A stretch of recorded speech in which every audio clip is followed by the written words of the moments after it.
Hello and welcome back to Watching Brief for the week of the 28th of August 2023. I am joined as ever by my co-host, Mr. Andy Brockman, and we're recording on the first day of September, what feels kind of like the first day of autumn. And, you know, we may well still have some hot days ahead, but I'm definitely glad to have my voice back this week, regardless of the weather. How are you doing, Andy? We're good, thank you. It's been very strange this week. It's as you say, it's been the last flurry of allegedly summer. Although apparently, first week in autumn is going to be hotter than it was over the August bank holiday at the beginning of the week. And obviously, for those of us in England, I know you're almost in Scotland. But for those of us in England, the last bank holiday of the year, us Brits being so poor when it comes to public holidays compared to much of the rest of the world, it seems like now a very long way to the winter solstice. It does indeed, it does. But you know, we nonetheless have archaeological news to keep us going from week to week, and even though it has been the traditional silly season, there has been a lot to talk about, and we'll be definitely coming back to the British Museum towards the end of this week's episode.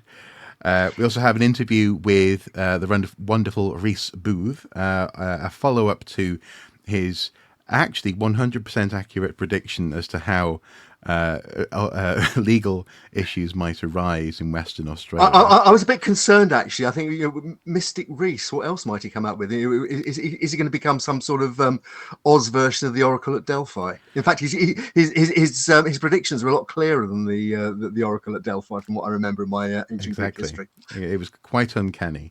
But before then, before all of that happens, we have some things to keep an eye on, some updates, etc., etc. And we're going to start with Crooked House, the fire at Crooked House, which continues to get international attention, actually, certainly local attention. And you were just telling me about a ritual that's arisen around the ruins of the Crooked House pub. Yeah, new viewers start here. If you remember at the beginning of August, the fire at the Crooked House at Himley in the Black Country in the West Midlands caught local, then national, and then actually international attention. It's received a lot of coverage. This is the former 18th century farmhouse that had been converted into a pub and was famous for basically not being straight, and the fact that you could roll a beer bottle up the bar, according to the optical illusion. At the beginning of August, it burnt down in a mysterious fire, and I'll come back to the fire in a minute. But there was a huge outpouring of anger and frustration locally that this had been allowed to happen, because it was a local landmark, and many people had, as we discussed before, many people had, it featured in their lives as somewhere. Even if you just went once for a drink, it was a place that everybody knew. Subsequent to the fire, it was demolished within 48 hours, apparently without planning permission, and that's still being investigated by South Staffordshire Council. But as part of the sorting out of the legal and logistical mess that basically left a pile of bricks and wreckage on the site of the pub, a contractor has been called in to clean and palletize and store safely, securely, bricks from the pub. Now, obviously, that's really important for two reasons. One, there was again anger that some bricks and bits of wreckage identified with the pub have been appearing on platforms like eBay as souvenirs. And that angered people because there's a strong move to try and get the pub rebuilt, as was the case in two other illegal, unlawful demolitions of pubs in the UK recently. But you can't do that without the materials. And if the rule of thumb in these things is you use as much original material as possible. So if you've got original bricks, then you'll reuse them. So anyway, the contractor was appointed by the council. They're called Putnam Construction Services. So this appears to have been taken out of the hands of the nominal owners of the site. And their brief was, as I say, to retain bricks on site safely. Mm. Now, in addition to that, and in fact, as part of this, a local singer-songwriter called Johnny Cole is due to perform at the Crooked House site tomorrow, as we record, that Saturday. In a sort of, they seem to have sort of improvised a ceremony to mark the end of the palletization of the bricks. And as part of the ceremony, they're going to place locks on the containers which are storing the bricks, which should secure them from potential thieves.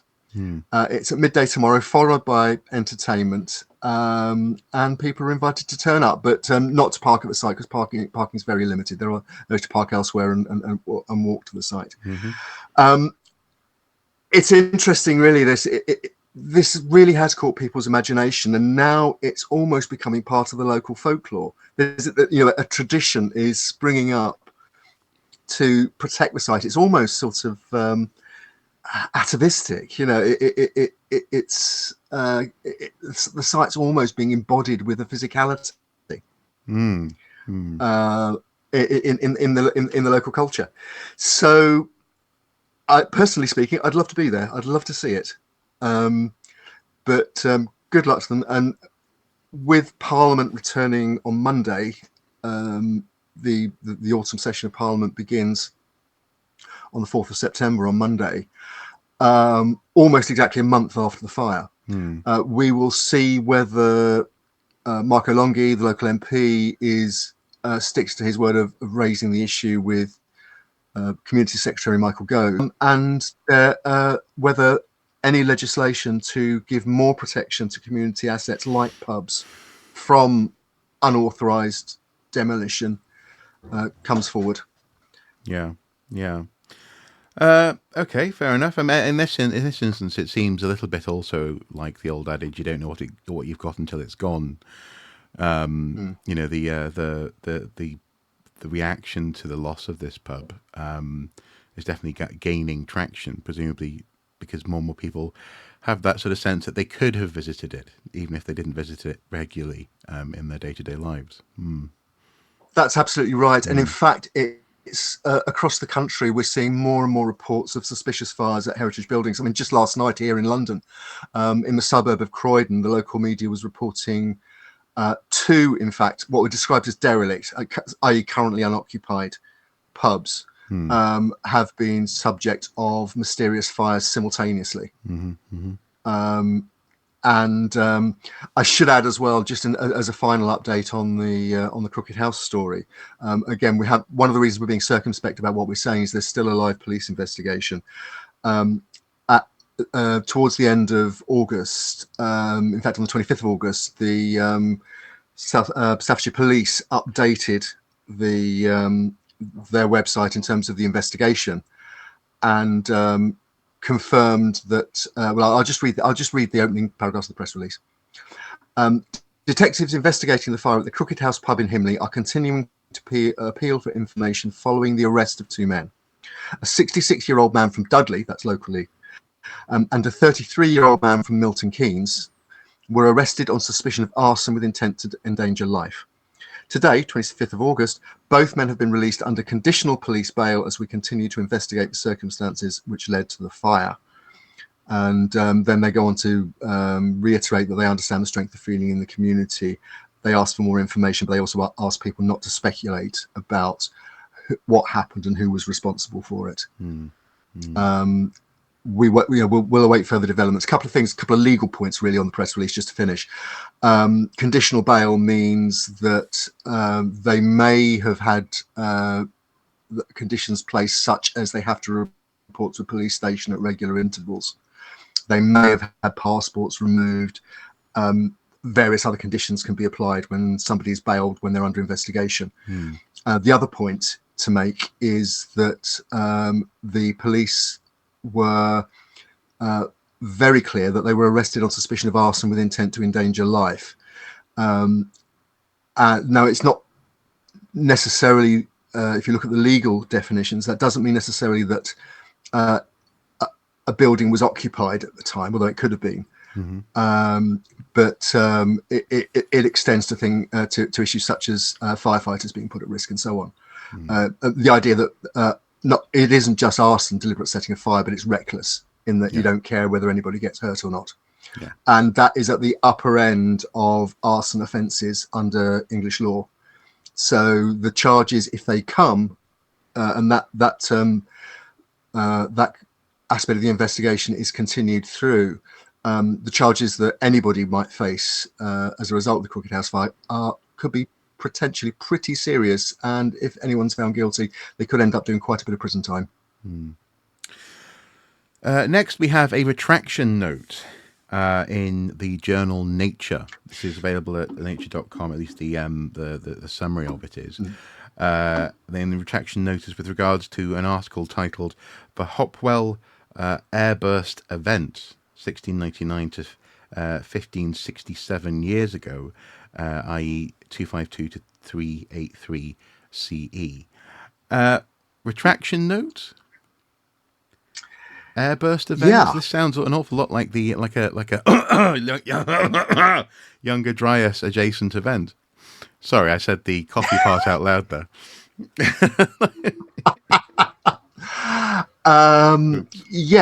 Although the implication of the retraction is this is a Hancock and Ball story. Oi! Now, look, this is a really interesting situation. This deals with a publication in a journal called Scientific Reports. Mm-hmm. The article, as you say, was called the Hopewell Airburst Event, 1699 to 1567 years ago, 252 to 383 Common Era. Mm-hmm. It had a number of authors, and it was published really only in July 2022. And I'll just read you the abstract of the original article.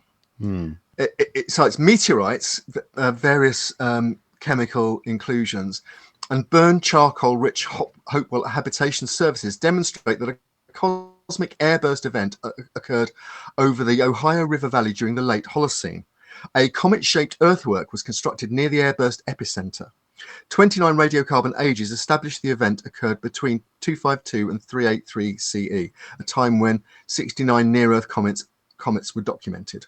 While Hopewell people survived the catastrophic event, it likely contributed to their cultural decline. The Hopewell Airburst event expands our understanding of the frequency and impact of cataclysmic cosmic events on complex human societies.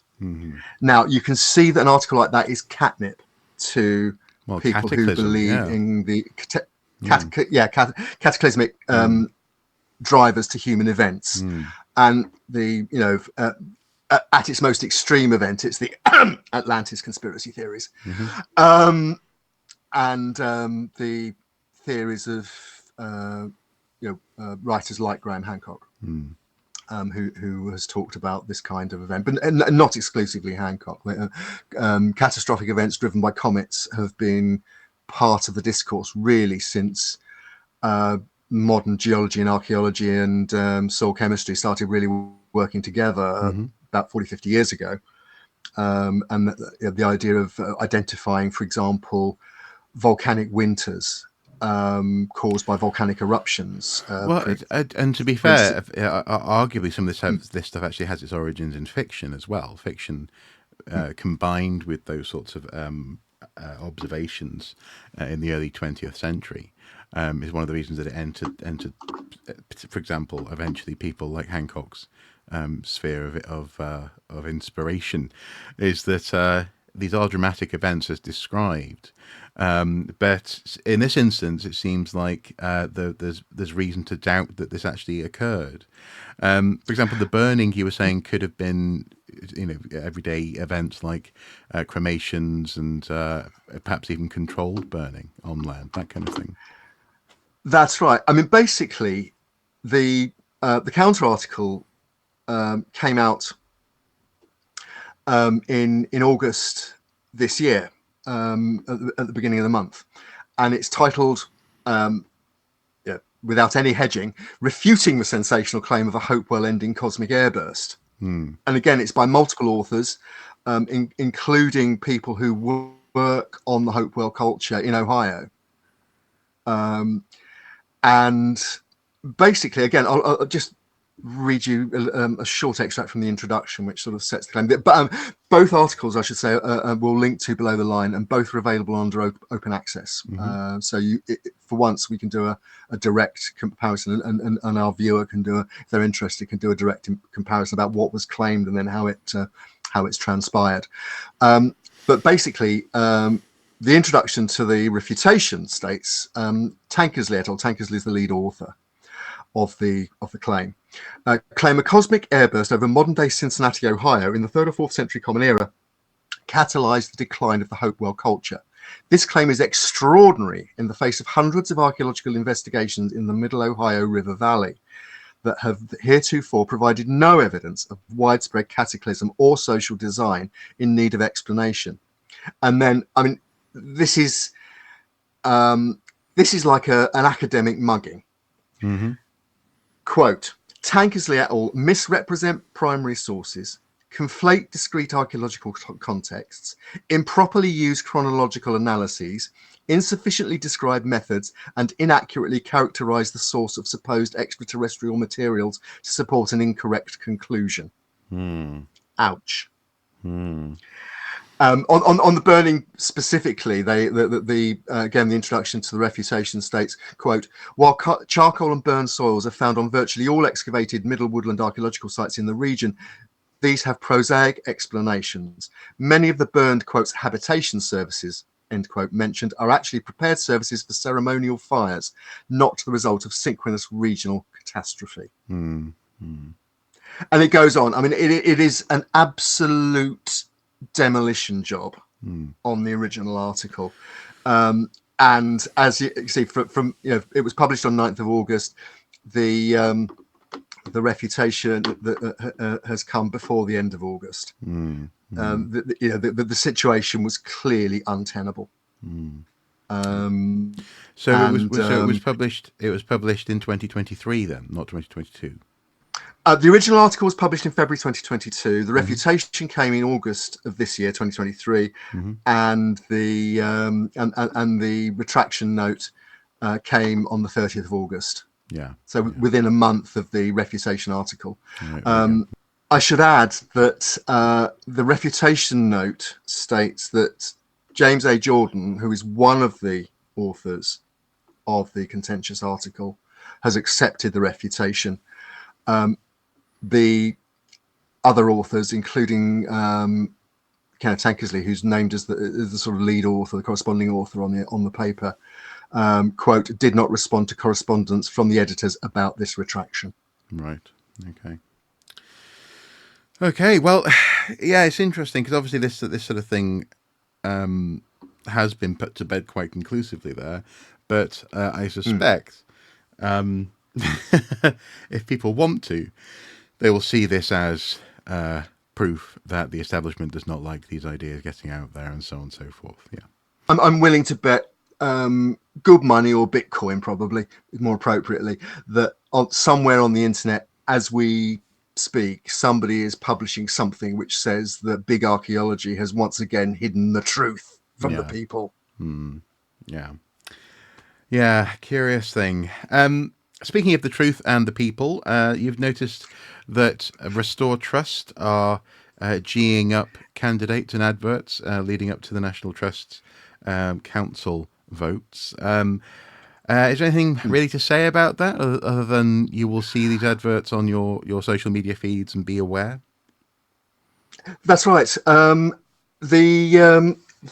Again, new viewers start here. Restore Trust is a pressure group that was set up supposedly to return the National Trust, Britain's probably leading heritage charity and landowner, to its core values, and eliminate woke things like asking public-facing members of staff to wear rainbow lanyards during Pride Month and that kind of thing.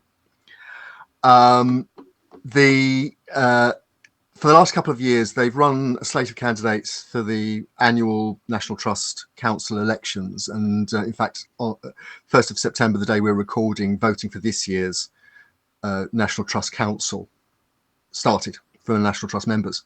Right.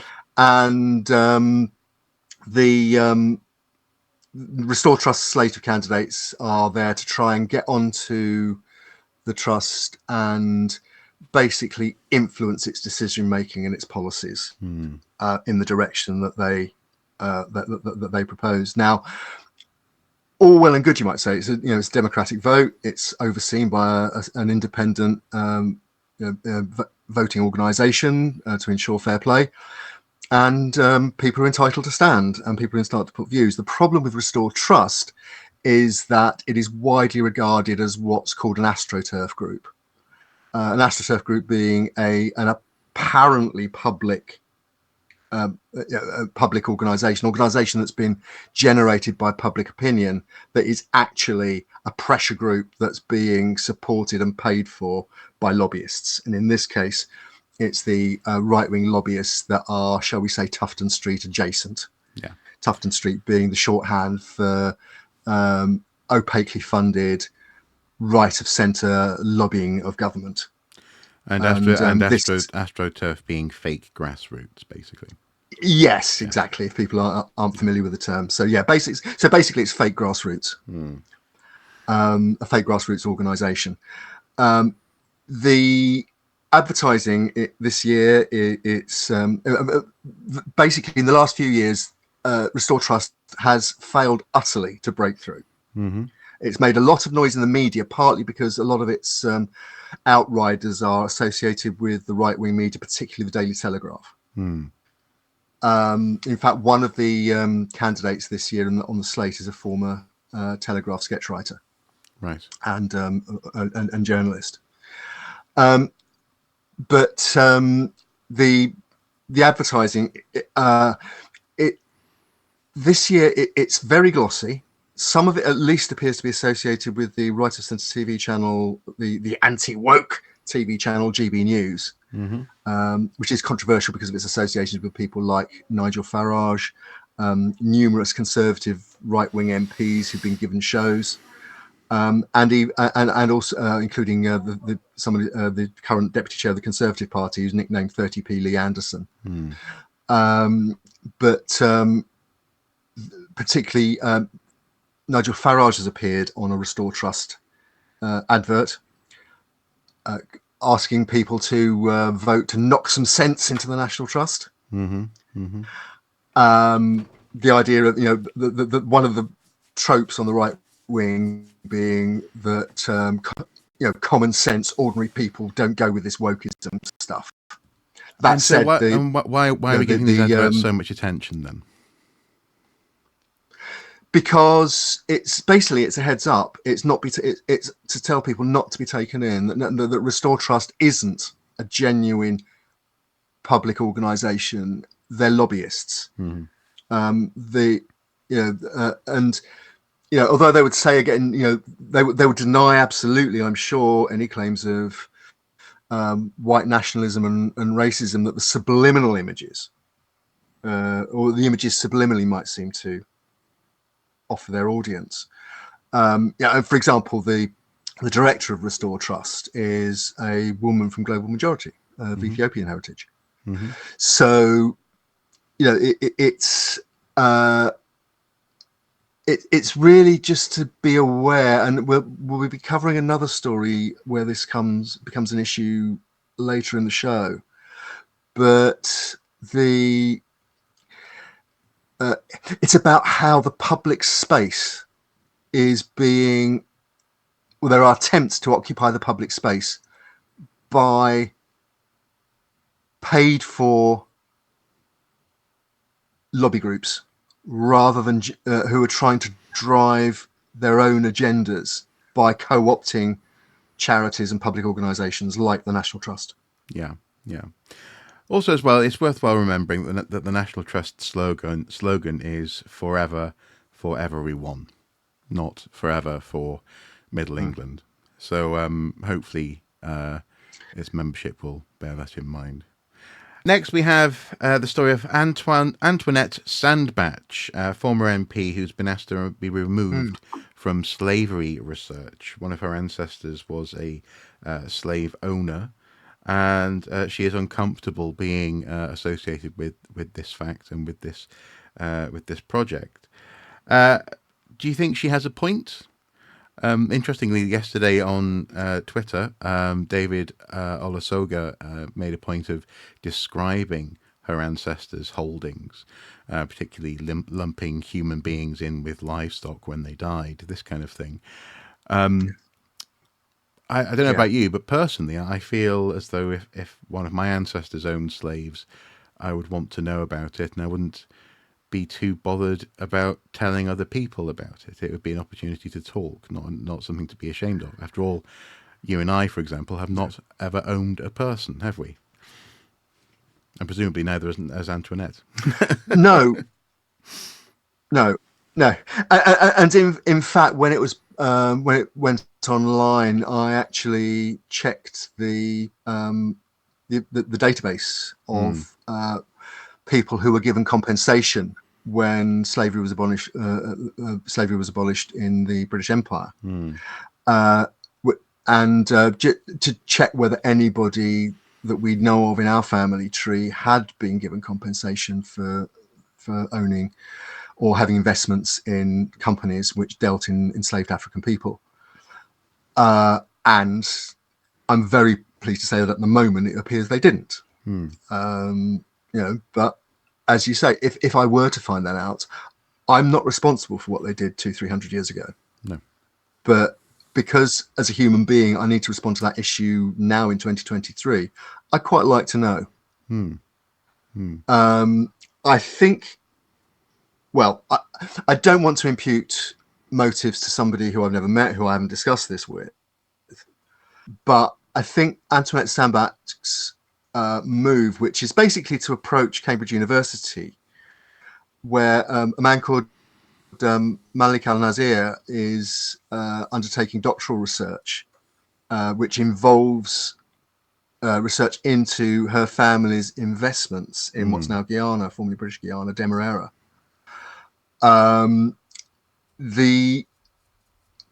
It comes against the background of an increasingly loud debate about, for example, what are often called reparations, about whether organizations and families who were enriched by the trade in enslaved African people should make financial atonement now in the 21st century when those investments become public and become more understood, and the fact that, for example, there can be a direct line from companies to the modern world and land holdings and building, the ownership of buildings and the ownerships of estates and things like that. In fact, the kind of thing that we were talking about in the previous item, which the National Trust is looking at.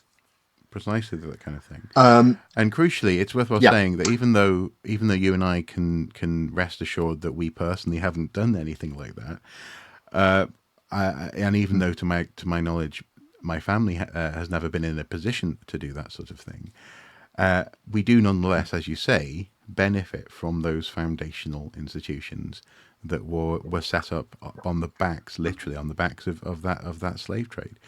The Bank of England, for example, touches everyone's lives in the UK and beyond. It's one of those very complicated things where, as you say, maybe the crucial factor here is that in her case she may not want to be asked to get into reparations in a personal sense, as opposed to a broader national conversation about the implications of that time and modern times. I mean, do you, in that sense, do you have sympathy for not wanting to be named in a? The problem is, though, it's the Barbara Streisand effect, isn't it? She, by saying I don't want to be named, now I know she was named. I wouldn't have known had she not mentioned it. That's exactly the point. In fact, as of this morning, from the Barbara Streisand effect, isn't it? Barbara Streisand, there's a whole new album been released over this. I mean, basically, what happened was and it's not clear entirely how it came about. It appears to have been largely broken by the BBC. But so Antoinette Sandbach, she's a former Conservative MP. She was one of the MPs who actually left the Conservative Party over Brexit. She was one of the ones who was kicked out by Boris Johnson, and she was briefly Liberal Democrat, if I remember rightly. And she's not associated with the head banging alt-right.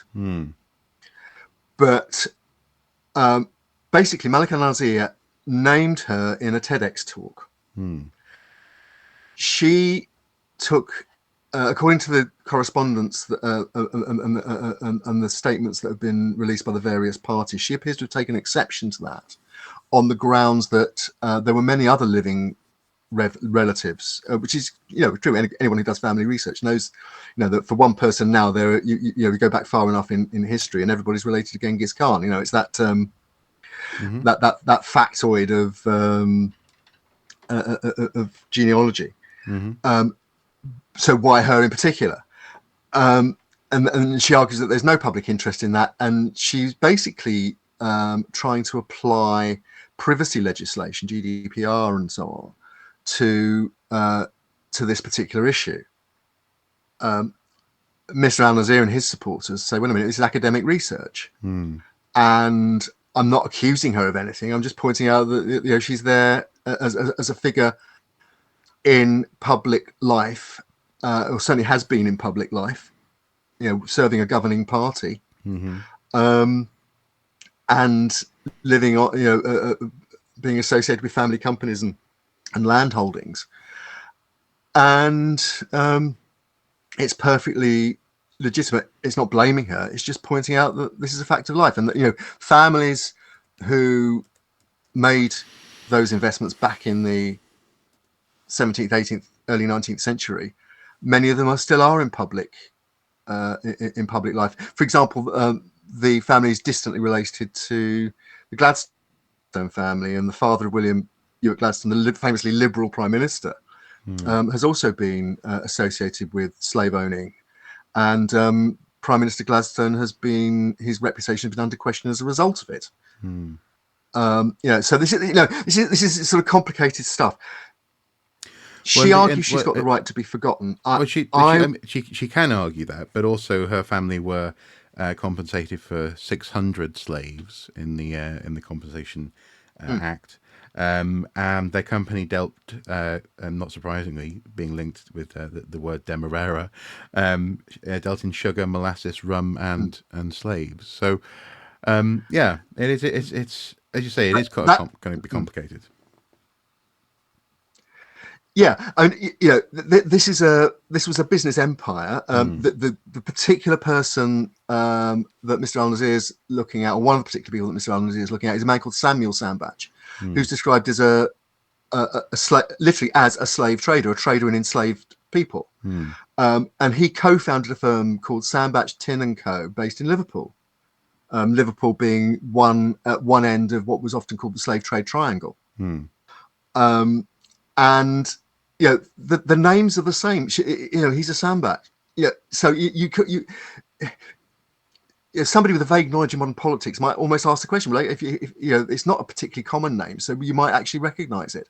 But I think a lot of it is to do with it, and I think maybe people in this kind of situation, and I'm not ascribing this motive to her at all, but with the arguments that I talked about earlier about whether reparations are owed to, if not individuals, to the countries which were built on literally the blood and sweat of enslaved African people, that pressure might come on those families to pay. Now, in a number of cases, people who are descended from slave owners have taken steps to not atone for the past, but explain the role of their ancestors in the past, and maybe offer something back. Two cases spring to mind. The Earl of Harwood, who was famously associated became associated with this through programs made by the actor David Harewood, who has his surname because his ancestors were once owned by the Earl's ancestors. Right. And another case, a former BBC reporter called Laura Trevelyan, who recently retired from the BBC and is now fronting up a family attempt to deal with the Trevelyan's family heritage as descendants of slave owners, people who profited from enslaved people. Yeah, it's knotty, and I think the talk around this is only going to get louder, and ultimately, I think it's going to come down to what the monarchy decides to do. Yeah, and I think it's worth pointing out here. I mean, at risk here is in one case, and we've just talked about an article that was refuted and in academic discourse. Here we could be talking about academic work which is not even refuted, but is actually suppressed by somebody claiming privacy, and that is a slippery slope, I think. And certainly there's no suggestion that in his academic work, Mr. Al-Nazir is anything other than utterly professional. In fact, he's won at least 2 significant prizes for his literary and academic historical research at Cambridge. So, it's a tricky one, and in fact, up until Sandbach's initial approach to the university was to the university. It wasn't to Mr. Al-Nazir. I mean, he told the BBC, quote, the threat of legal action is an affront to academic freedom. As a historian, it's imperative I have academic freedom to research history and display without fear or favour what I find. And that's really what's at stake here, isn't it? And especially in the context of that story about the Restore Trust Group and the National Trust, that kind of thing. Yeah. Now, again, I think we have to be fair to Antoinette Sandbach. She's again, she's quoted by the BBC after they in their roundup of this. She said, quote, that she was, quote, appalled by the actions of my distant ancestors.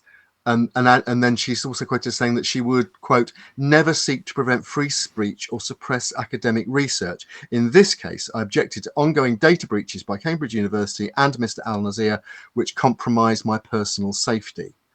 And added that she'd been repeatedly threatened by a number of people over her position on Brexit when she was an MP. Now that's a complete that is entirely credible that anti-Brexiters were threatened, particularly those in public life, but there's not a connection between that and her family's role several hundred years ago as slave owners. No. And so it is tricky, and obviously we're dealing with a very complex, very sensitive area, but at the same time that's no reason, I think, put it this way, if somebody found out something about my grandfather or my great-grandfather that's not to their credit, I'm not responsible for that. And if it's in the public interest, and I think arguably you could say, what happens to, what's the descent of that money in the 18th and 19th century, and where the impact of that trade appear now, that's in the public interest. Yes, absolutely. Speaking of the public interest, here's a brief message from us and the Watching Brief on how you can support us in our continuing efforts to bring these sorts of issues to your attention. We'll be back after this. A Watching Brief is a formal programme of observation and investigation to record and report on notable discoveries on an archaeological site. As part of our ongoing Watching Brief, Andy and I work hard to bring you the best, the worst, and sometimes the more quirky happenings from the world of archaeology. We aim to provide a space where voices can be heard, opinions shared, and sometimes truth spoken to power. If you believe in the work we do, please consider supporting us on Patreon for as little as $1 per month.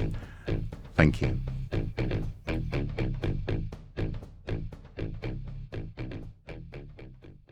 So now we come to a follow-up interview with Rhys and really a reflection on what were fairly prescient comments in his previous interview with regards to legislation proposed in Western Australia that was meant to protect Aboriginal, First Nation, First Peoples' rights in Australia and balance those rights with the needs of the modern world, planning, farming, mining, agriculture, and other gardening, other ways in which the ground can be disturbed by modern life. And at the time, this was a month or so ago, certainly a few weeks ago, Rhys was concerned that perhaps the laws weren't going to work smoothly. And really, since then, we've seen nothing but people complaining. There's been lots of very angry and irritated and rightfully frustrated people in the news in various capacities, and we simply had to go back to Rhys and see what he thought of it. What did you make of this going into the conversation with Rhys, Andy?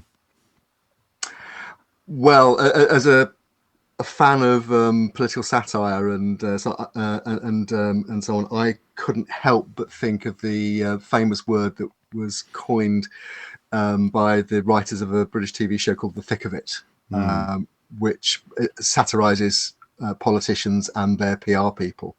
And that word is omnishambles.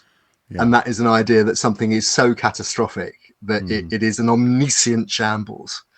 There is absolutely nothing that works in connection with this particular thing. And it looks like what the government of Western Australia has.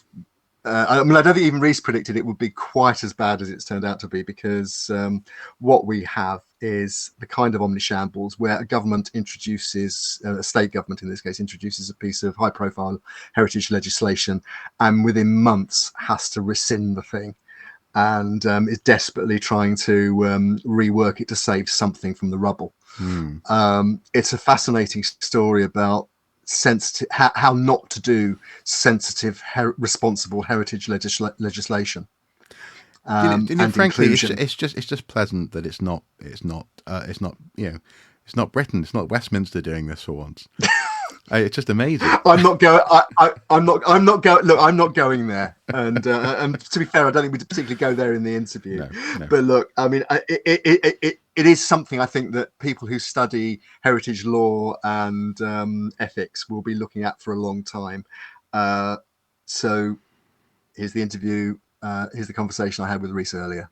Rhys, thank you again for joining us on the Watching Brief. Now, viewers might remember that a few months ago we talked about the change to heritage law in Western Australia, which was designed to remedy the defects that were made obvious by the what I think was known as the Rjukan Gorge case, or the Rjukan Gorge scandal, even, where the aggregates and minerals company Rio Tinto blew up some indigenous people's cave sites that were potentially some of the oldest on the whole continent of Australia.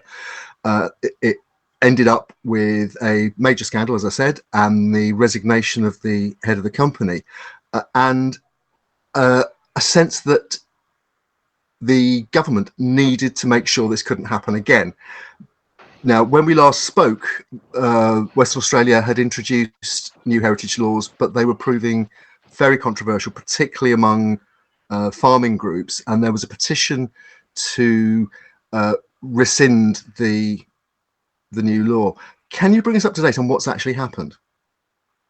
Yeah, sure thing. So, cards on the table. I am a card-carrying member of the Australian Labor Party, so just throwing my political out there just to show any kind of agenda, I suppose. But what has happened is that less than 6 weeks after the laws came into effect, after July 1st, they've been repealed. And the 1972 Western Australia Heritage Act has now been put into force again with minor changes, I'm told. And I was basically informed, everybody's been informed that it was because the Act itself had been rushed and that it wasn't working for anybody. Now, I'm looking at an account of what's happened from the international news agency Reuters, and we'll link to this below the line. It's a pretty good, I think, summary of what's happened. But Reuters certainly state that when the legislation came into force, which was as recently as the 1st of July, it seems to have pleased nobody. Reuters claim that farmers, who I mentioned before, but also indigenous groups and mining companies all said that it was opaque, overcomplicated, overprescriptive, and the processes weren't really clear. It sounds like a complete proverbial mess. Yeah, and some of the thing is that we do have to dig a little deeper than what some aspects of the media are saying. Obviously, right-wing media has an agenda, especially with mining in Australia, and the Murdoch press, who will always portray this kind of thing in a bad light. However, there were aspects of the Act that simply just did not work in anybody's favour. So we'll start off with the farmers. There were basically parts of the Act which suggested that if you excavated in areas, removed about 50 centimetres of soil from an area that hadn't been touched before, that you would need to get a Aboriginal heritage advisor to come out and would have to do a heritage check of the works and do testing before that could go on. And of course, that is could end up being thousands and thousands of dollars to simply put in a paddock fence. By comparison to where I live in Victoria, we have multiple checks and balances on works like that, where those kinds of works can only be triggered if they're in a particular geographical region. So within about 200 metres of a named waterway, or within about 50 metres of an existing Indigenous site that we know about. That's when some activities will trigger a cultural heritage investigation. However, it seems that... So I was going to say, it's what in the UK we have archaeologically sensitive areas which automatically trigger extra scrutiny under the planning system. I guess you're talking about something similar. That's exactly right. It's those particular areas. So that's the first trigger, is that if there's any kind of activity that's happening development-wise in an area like that, that's the first trigger. The second trigger is what type of activity it is. Does it constitute a basically a heavy activity? Are you developing, houses? Are you only putting in a slab of concrete on the surface, for example? Is that type of activity going to be subsurface in nature? That kind of thing. The Western Australia Act, although it does list activities, I don't think it had multiple triggers, which means that any kind of work, I suppose, within that, that sphere could have triggered an investigation. I'm not 100% sure on that, but that's the understanding that we get from everything that's come out of the case so far. Can I ask another question? Some authorities, some commentators have linked this to a forthcoming referendum in Australia, the Voice to Parliament referendum. Can you explain for people who aren't familiar with the situation in Australia, particularly with regards to Aboriginal peoples and the political system and political representation? What's the referendum about? All right, so the current federal government's asking for a referendum to update the constitution, basically acknowledging Aboriginal Australians as the first Australians, and enshrining a voice to Parliament, which would be an Aboriginal advisory committee, which would advise the government on policies that directly, or even in some cases probably indirectly, have effects on Aboriginal communities within Australia. Now, we're going to be going to a vote in less than 2 months about this, and it doesn't at this stage. All the polls are saying different things, but most of them are trending to say that it's probably not going to pass. And this is where things get quite political, in that the right wing of Australian politics, for the most part, is running the no campaign, and the progressive and the left wing are generally associated with the yes campaign.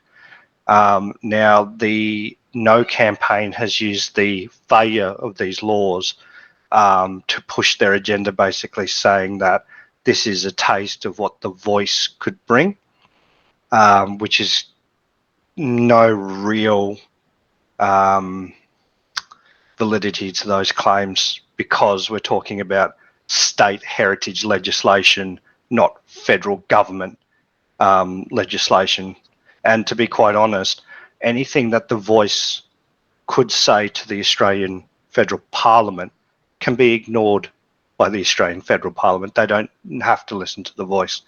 So, which has a lot of people thinking, well, what's the point of an advisory body that doesn't have to be listened to? It's just paying a lip service. So it's kind of one of these things that there's a whole lot of moving parts to it. And yes, this Heritage Act that's come in has basically become a bit of fodder for the no campaign. And in fact, as I understand it, some Indigenous leaders have suggested that scrapping the law, the new law in Western Australia, could actually neutralise some of the opposition to the voice to Parliament vote, a referendum. Yeah, potentially. I don't know if there was any pressure coming from above. I know some news presenters have certainly said that and made that claim, that that's a potential reason why, but the federal government's come out and completely denied that they've put any downward pressure on getting rid of the law before this happens. So I don't know. I suppose it's the easiest answer there. But I have a feeling that the legislation simply didn't work for most people involved, and I think that was the key issue.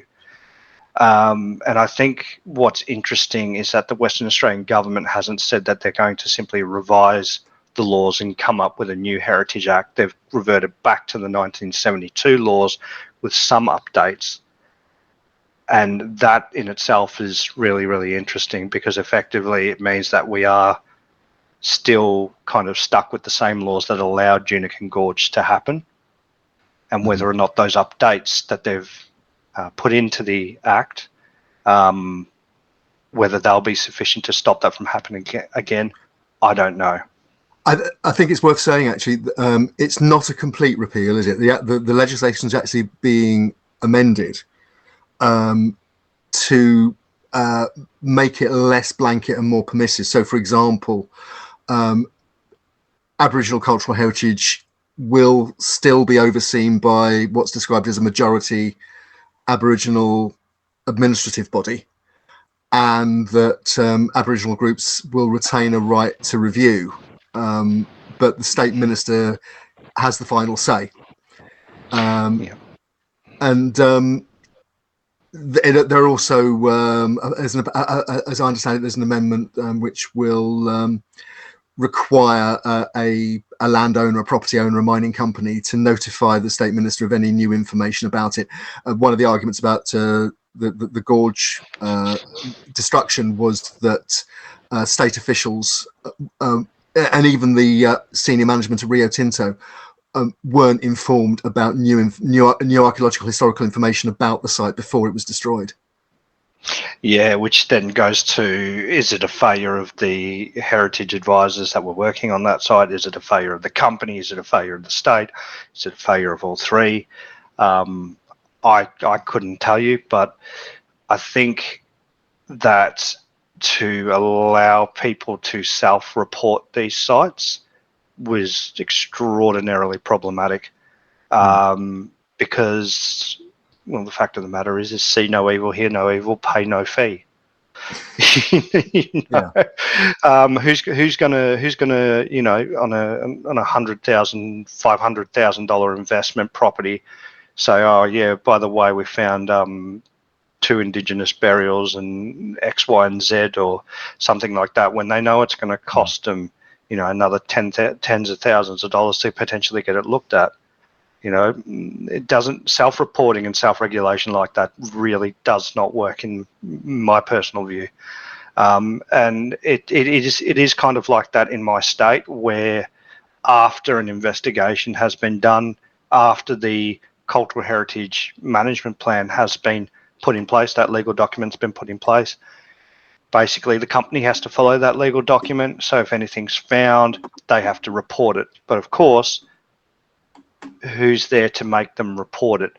I mean, the RAP, or the Registered Aboriginal Party, can make an audit, and they quite often do. They're quite thorough on these things, where they'll go out to a site and they might take a quick look around and things like that. However, that's not to say that the other 90% of the time when they're not on site, that something isn't found and simply not recorded.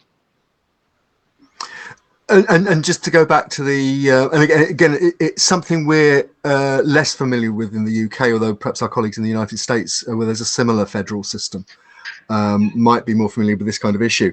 But again, it's important to stress that we're talking here about the state of Western Australia, which has its own government and its own systems. But I also understand that the federal government in Canberra is due to release new standards next year, which again are designed to prevent at a federal level another Junican Gorge cultural disaster, basically.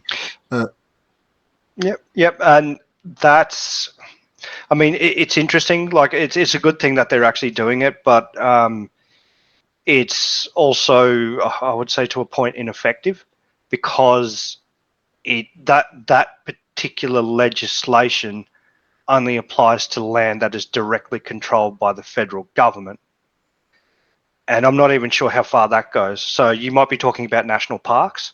That's like the primary one, or maybe any works that are done by, for example, the freeways and the highways. A lot of those are run by the federal government. So any works to do with them, possibly in part in the territories. So Canberra itself might be one particular area, but I'm not quite flush with federal heritage law, because again, it doesn't actually come up that much. It's a very small amount of land that is directly governed by the federal government. So we're talking about things like military bases.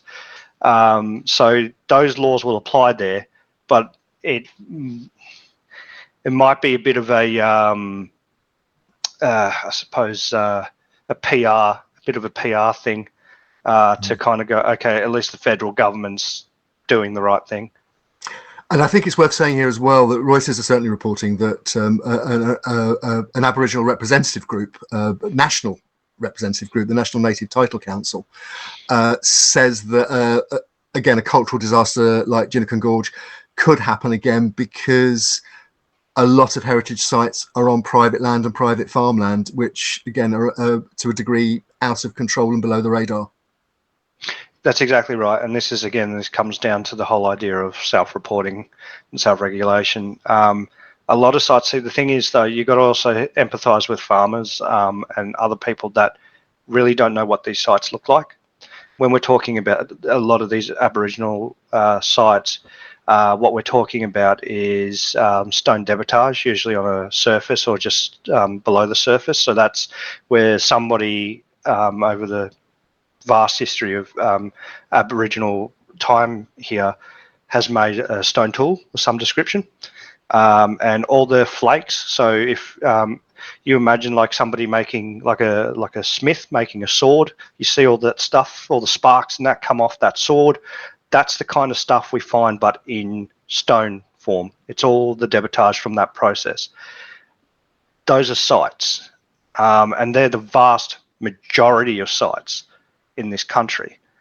And I would never expect a lay person to know what that looks like, because we're trained for many years to kind of identify these things. And there's a specialisation within archaeology itself, lithic technology, which most Australian archaeologists are trained to do so, but not all. And I think a good example, I suppose, of this act not pleasing everyone, thought this was pertinent, is there was a story that came out about a ecological group that was meant to be planting thousands of trees in Western Australia. However, because of the new act, they weren't actually able to do so, and that was kind of bundled up in the in the bureaucracy. And what ended up happening is a lot of the saplings died, so thousands of dollars of donated, for a good cause. Sapling, these saplings just all ended up withering away, and the whole thing ended up being turned on its head because of these laws. And obviously Aboriginal communities themselves didn't want this kind of thing happening. It puts they want it to work. They want these laws to work for everybody. And Aboriginal communities themselves understand that if these laws are to work, they need to be streamlined, they need to be easy to understand, and they need to be applied when appropriate. And I think that's the key thing, is that these laws missed their target in their application. I think it's perhaps a good point to end on, and maybe to observe that wherever you are in the world, and I think particularly in a situation like in Western Australia, where there are so many people who are legitimate stakeholders, it's complicated, and you need to do the work and get the drafting right to make sure it doesn't just look good on the page, but it'll actually work in reality. Thank you, Rhys Booth, for joining us from Australia. But before we go, I just need to ask you if you and I'm going to be really unfair and ask you to do it in just a few sentences. But Mr. Soup and I are about to discuss certain things that have been going on at a certain world-famous museum in Bloomsbury in London. The allegation that artifacts have been removed unlawfully from the British Museum and may even have been sold on eBay. How's that playing in Australia? Sorry, I've just got to hide this first. No, I bought that at the Melbourne Museum when there was an exhibit going on there, but it's not the real thing. It's just a paperweight. No, how's that playing out? Well, it's world news. It's not just news in the UK. I mean, the BBC is international, and we see it a lot in the Australian broadcaster as well, the ABC. In particular, I was reading an article about how China's put in claims now to have certain items returned, and basically this has been used as a way to, I suppose, attack the British Museum's legitimacy in a way, and as it should. If this has been happening for a while, and I know that there's a bit of a background here where this might have come up 4 years ago, that this might have been happening, and if this kind of thing was put under a rug, absolutely there needs to be some type of investigation, because I would expect any institution around the world who had a similar thing going to do the exact same thing. But I also would probably point out that this person and the reasons they've done what they've done, it still hasn't come out. And I suppose in the wider West, for the most part, we have this assumption of innocence until proven guilty, and I think a lot of people still, like, not everybody has faith in that process these days, but I believe that there needs to be a process where an investigation needs to take place, and then the time for judgment happens after, when we have all the facts as to why and how it happened. And again, whenever we're discussing this, we're very aware that there is a live police investigation going on at the moment, and we're not making any assumptions about any particular person's guilt or innocence or even involvement. But just one very quick question, just finally, as a heritage professional, as an archaeologist, but also as an Australian, albeit one who's a UK dual national, as I understand it. Do you have a different view of the British Museum now to that you might have had maybe a couple of weeks ago before this came out? I'm disappointed, but I think at the first stage I would have been disappointed that that individual has done what they've done. But you can't, archaeologists aren't always the good guys, as Mr. Soup often says. We're human, and selling off artifacts is actually really, really easy to do. A lot of people won't believe this, but over here it's illegal to sell bottles, which are collector's items to a lot of people. People go out and dig those up and sell them. It's very easy to do. So I can understand why this person may have gotten away with it for quite a long time, especially in annexes that a lot of people simply just don't go, except for academic purposes. It's easy to hide. But because the museum has reacted in what I would deem to be a very defensive, very quick way, it's like a knee-jerk reaction, I would probably say, is the way that the museums work. It does bring some question into who is running the museum and how it's being run, and the kind of the ethos behind the museum. Maybe they need to have a good hard look at at these things, and maybe it's time for a bit of change up top. And I think, just to finish by saying, and I'm sure we'll come to talk about it in a second when I talk to Mr. Soup about this, there has been change in that the director, Herwig Fischer, and his deputy have both left their posts in the last 2 weeks. So the organisation is now being fronted up by the chair of governors, George Osborne, former Chancellor of the Exchequer. Therein lies another story, and we'll come to that in a minute. But once again, Rhys, thank you very much for joining us on Watching Brief and talking about the situation regarding Aboriginal cultural sites in Western Australia. I suspect it's something we'll be coming back to. Yeah, not a problem, Andy. Always a pleasure. So, Struth indeed. The heck of a crisis down under, I don't know. I mean, hopefully someone's going to learn from this in terms of implementation of legislation, just to listen a little bit more, because as Rhys has alluded to, there are examples from other states where they could be implementing rules in a different way. But also, it sounds as though no one involved with this thought it was a good idea. It's fascinating how it's been pushed forward, seemingly with the intention of no, this is going to be really good, especially for it's yeah. Brexit.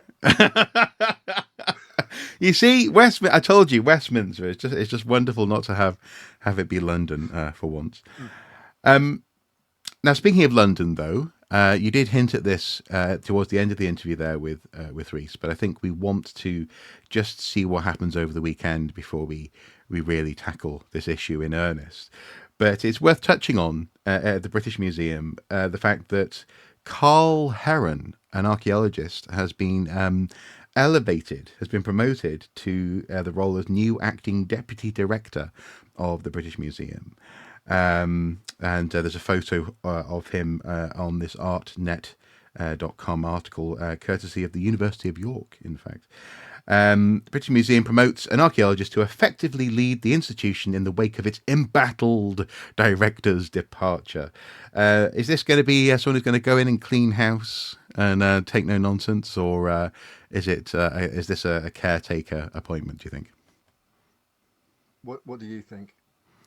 Knowing the British so that's Museum, a rhetorical question. Knowing the British Museum, knowing these sorts of institutions, I'm sure that they're going to want wholesale change.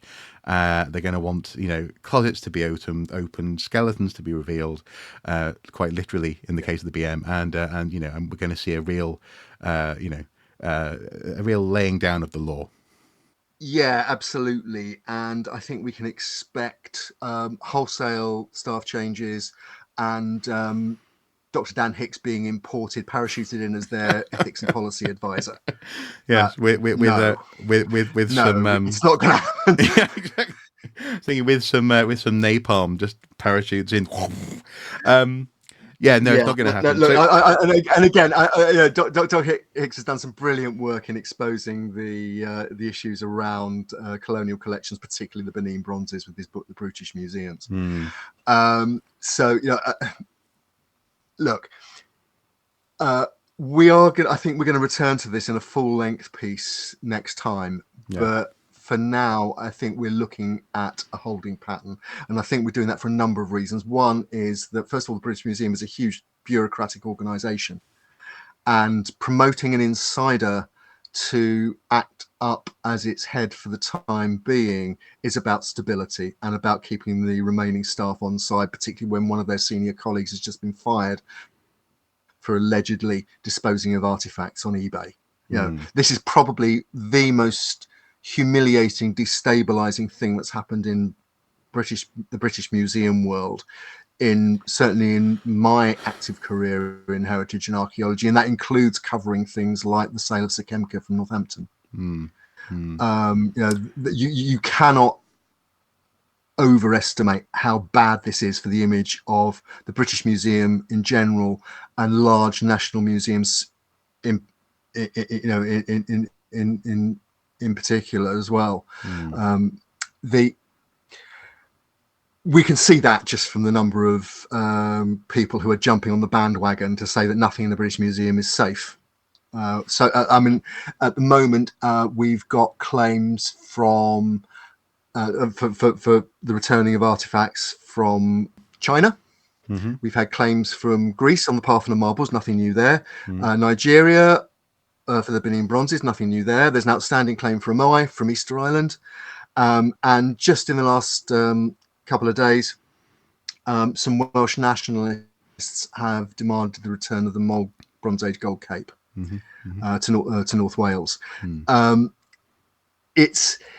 It's open season, basically, on museum collections which have any kind of question about how they were sourced, and even on some that weren't controversial before now. And part of that is because the world of museums and heritage and ethics is changing, but also there is the spectacle of a world-class museum that doesn't appear to not even be able to control its collection, but doesn't even know what it's got. So no, of course, appointing a respected professional staffer to a post like that because you've just lost your entire senior management team, the director and the deputy director. One resigns, one steps back. The organisation was basically decapitated. The response to the row was being fronted by the chair of governors, George Osborne. Now, George Osborne is enough of a politician to know that he doesn't want to be the last person standing when the proverbial hits the fan. No. And the military have a phrase for a director appointed in a circumstance like this, which is a bullet magnet. Well, I think last time you were saying that you didn't envy anyone in comms at the BM at the moment. I certainly don't envy anyone coming into deputy or full-on directorship at the BM at the moment. No.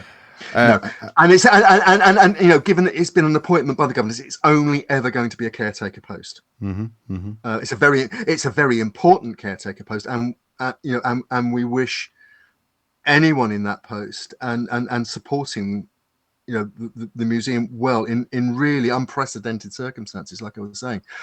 But this is going to take a long time the practicalities are going to take a long time to sort out. There's still a live police investigation. A person has been interviewed, but there have been no charges brought yet, which is why we're not talking about that in detail.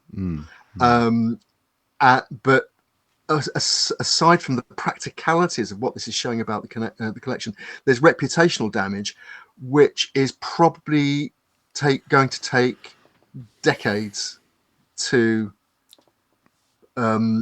recover from. if it ever does. This is always going to be there on the record of the British Museum. And see, and this is why we're going to be talking about this next week. Is that we have in fact this week already spoken at length on this issue. I believe it was About 4 hours altogether. 4 hours. They go 4 hour conversation altogether, including one that that preempted our recording with Rhys that lasted a good couple of hours. Actually, it's more than 4 hours. So I was forgetting that one as well. I was just thinking, I was just thinking you and I talking. That incidentally, folks, support us on Patreon, and also you can buy our badges. We spend a lot of time doing watching brief. But in this instance, what concerns me is not that suddenly the BM's reputation is now in tatters and people can levy accusations. It is that it was already a deeply controversial museum. I cannot mention the British Museum on Facebook, for example, without a whole ream of comments and of people going, ha, ha, ha, ha, it's just full of stolen stuff, isn't it? It's where all the world's stolen stuff is. Not only does that have the effect of ignoring so many other of the world's large museums, great in the sense of size, if nothing else, museums, and where they got their stuff from, but it also as well reduces and has had the effect so far of reducing the genuine work that staff at the museum do. I had to have a conversation about this last week in YouTube comments, outlining that that people in the museum are not cynical, evil folks who support colonialism. For example, in this article that we'll be sharing below, it makes it clear that actually staff were flagging weaknesses in the cataloguing of material at the museum for years, and this comes down to structural and managerial cultural problems. But therefore, and this is why our conversation went on for so long, I can't help but think that that the museum quite possibly has lost the moral arguments as to why it should be trusted to look after material, and this is why so many people are saying this. There's been in fact a few news articles outright stating that in the headline, the BM can no longer be trusted. Now, I'm not saying that's again, we need to have this conversation next week, you and I, Andy, and it's by no means simple in so much as the actual scale. It's not like someone has walked out of the museum with a piece of the Parthenon marbles, and also there's a complication there as well in so much as reallocation of members of staff are quite astonishing in that sense. But again, we'll come back to that next week. But I really do think if the British Museum wants to have any ability to say to anyone ever again we're the best place to look after this stuff, it needs to be incredibly transparent from here out, and it needs to be invested in. If Britain wants this prestige, which the government seems to enjoy, as you were saying, this is a political appointment in terms of the new a caretaker deputy position. If the British government wants that soft power that it has of having this material, we need to pay for it, because as it stands, it's very arguably not safe. And that's personally, I find that embarrassing. I also find it infuriating. I also find it a genuine shame on behalf of friends and colleagues who I know who have and who do work in archival, in educational, in research positions in and around the British Museum. These are not bad people, and they do grapple with these complex issues of ownership. A little bit like with the Antoinette Sandbach story earlier. None of those people took anything, but their relationship to the material is complex, and often they are quietly moving towards aspects of restoration, repatriation. Conversations like this, instances like this rather, and conversations that then start up in and around government who dig their heels in and say, no, we're not letting go of anything, just makes the whole thing, I think, even worse. I think just to finish, and I'd like also to finish you let me rabbit on there. Thank you. You didn't go That's next week. I'm keeping my proverbial powder dry for our full length discussion. No, look, no, this whole thing, and again, I'll leave this thought with our viewer, and I'll leave them also with an invitation in a moment. But I'll leave this thought with our viewer, which is that there are arguments in paleontology, for instance, about evolution and whether evolution is a slow process and incremental, or whether evolution can sometimes be kick-started by a particular event which forces plants, animals to evolve rapidly to survive an unprecedented situation. And I think potentially that's what we're looking at here. The invitation I think I'd like to offer, we're flagging up that we're going to be doing depending on what happens over the weekend and other things that emerge, it may turn into a full-length British Museum watching brief special. It's certainly going to be a longer piece for next time, perhaps. And this really is a public issue. And so if anybody watching the watching brief has any thoughts on this, has any questions you'd like to ask us, like us to try to answer in the course of our watching brief package, about what's happened at the British Museum, how it came about, what the collection is, how it's administered, and so on, please let us know. DMs are open. We've got an email address connected with the watching brief, and obviously you can ask below the line, and we'll do our best. We can't promise to answer every question and every point, but we'll certainly do our best to make sure that the coverage that we provide is comprehensive and addresses genuine concerns that people have. Yeah. I think one of the questions I'm going to look into, that I suspect there's no easy answer to, is what percentage of the museum's contents is contested. The problem is, though, a lot of material was in private collections, and how that stuff was accrued, you can never fully answer. So, there's always going to be blurry lines, and this, frankly, though, this does go for any museum, any collection of things, frankly. But anyway, nonetheless, definitely, please do get in touch, and we shall do our best to address that stuff. Anyway, do comment below as well with regards to our conversation with Rhys. What did you think of those issues? How do you think he did, if nothing else, on highlighting and flagging the potential problems? And if there's any other stories, anything else that you think we would be interested in covering, or that you'd like to see us cover, again, do contact us in the various ways that are possible. Until next time, though, do consider supporting us on Patreon. Do consider buying our wonderful badges on Etsy. And until then, do take care. Bye. Bye-bye.